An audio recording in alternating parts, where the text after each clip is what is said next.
Good morning. Hello, അമ്മൂസ് ബ്ലോഗ്സിലേക്ക് സ്വാഗതം. അപ്പോൾ ഇന്ന് നമ്മളൊരു കുഞ്ഞ് ഡേ ഇൻ മൈ ലൈഫാണ് ചെയ്യുന്നത്. ഉച്ചവരത്തെ എൻ്റെ അടുക്കള വിശേഷങ്ങൾ.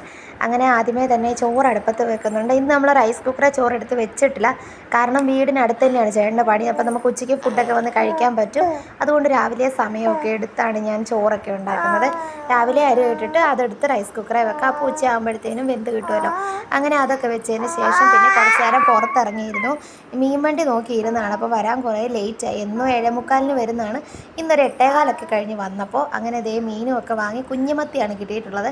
മീനൊക്കെ അവിടെ മാറ്റി വെച്ചിട്ട് വന്നിട്ട് ഒരു തോരൻ റെഡിയാക്കുന്നുണ്ട്. കാരണം പിള്ളേരും അവരുടെ കാര്യങ്ങളും ഇതിനിടയ്ക്ക് മാനേജ് ചെയ്യേണ്ടതുകൊണ്ട് മീനൊക്കെ കറി വെച്ച് വറുത്തൊക്കെ വരുമ്പോൾ ലേറ്റ് ആവും.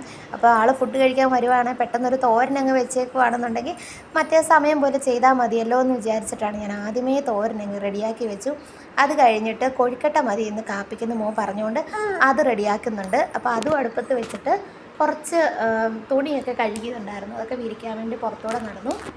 പിന്നെ അതൊക്കെ കഴിഞ്ഞ് കയറി വന്ന് പിള്ളേർക്ക് ഫുഡ് കൊടുത്തു. ഞാനും പിന്നെ ദേ കോഴിക്കട്ടയാണ് രാവിലെ കഴിക്കുന്നത്. പിന്നെ നമുക്ക് മീൻ വെട്ടാനുള്ള പരിപാടിയിലേക്ക് കടക്കാമെന്ന് വിചാരിച്ചു.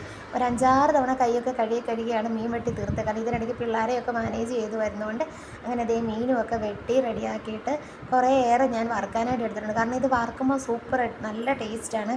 ചെറിയ മത്തി ആയതുകൊണ്ട് തന്നെ. അങ്ങനെ ആദ്യത്തെ ഒരു സെറ്റ് വറുത്തപ്പോഴത്തേന് ആൾ ഫുഡ് കഴിക്കാൻ വന്നു. ആൾക്ക് ഫുഡ് കൊടുത്തിട്ട് ബാക്കിയും കൂടെ ഞാൻ മീൻ വറുക്കുന്നുണ്ട്. എന്നും മീൻ കറിയല്ലേ വെക്കുന്നത്. അപ്പോൾ ഇന്ന് നമുക്ക് പീരയാക്കാമെന്ന് വിചാരിച്ചിട്ട് കുറച്ച് പച്ചമാങ്ങ ഉണ്ടായിരുന്നു. അതുമൊക്കെ ഇട്ട് മീൻ പീരയും കൂടെ അതേ അടുപ്പത്തേക്ക് വെക്കുന്നുണ്ട്. അപ്പോൾ ആൾ ഫുഡ് കഴിച്ച് പണിക്ക് പോയി. പിന്നെ ഞാൻ ഇനി ഫുഡ് കഴിക്കാൻ പിള്ളേർക്കും കൊടുത്തു. ഇനി ദേ ഞാനും ഫുഡ് കഴിക്കാൻ വേണ്ടി എടുത്തിട്ടുണ്ട്. മീൻ പീര എടുത്തിട്ടില്ല കേട്ടോ.